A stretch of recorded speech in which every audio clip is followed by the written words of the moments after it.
In the dead of night, when silence takes over the world, there are stories that should never be told. But here, we will uncover the darkest tales, the ones that will make you doubt whether you're truly alone in the dark.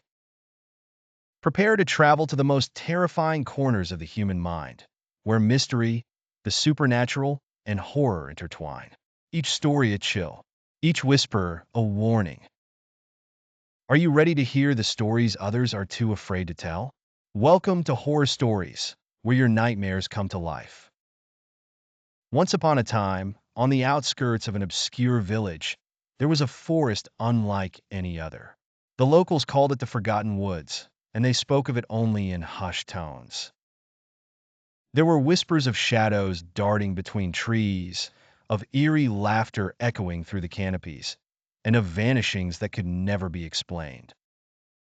It was said that centuries ago, a coven of witches had performed forbidden rituals deep within its heart, cursing the land and all who dared enter.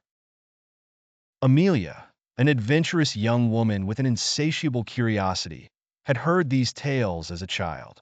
She was drawn to the woods, much like a moth to a flame. Her friends had always warned her, told her to stay away, but the need to uncover the truth gnawed at her soul. One misty evening, Amelia decided it was time. Armed with nothing more than a flashlight and a notebook, she stepped into the forest.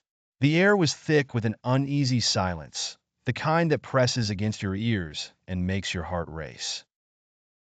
As she ventured deeper, the trees seemed to close in around her, their skeletal branches reaching out like the fingers of the damned. An hour passed, or maybe it was a lifetime, but suddenly, she found it, a clearing with a circle of ancient stones covered in cryptic runes. She barely had time to take a picture when she heard it, a whisper barely more than a breath, right behind her ear. She spun around, flashlight trembling in her hand, but there was nothing, only the darkness swallowing her light.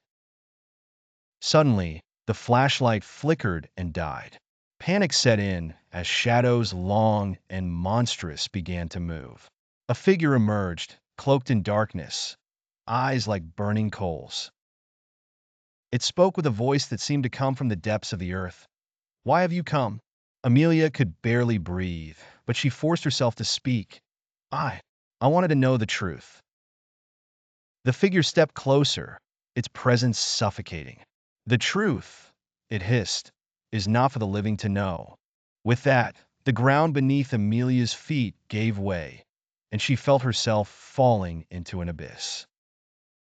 The last sound she heard was her own scream, swallowed by the eternal dark. The villagers found her notebook at the edge of the woods the next morning, pages filled with frantic scribbles and the final words: "The woods are alive, and they remember."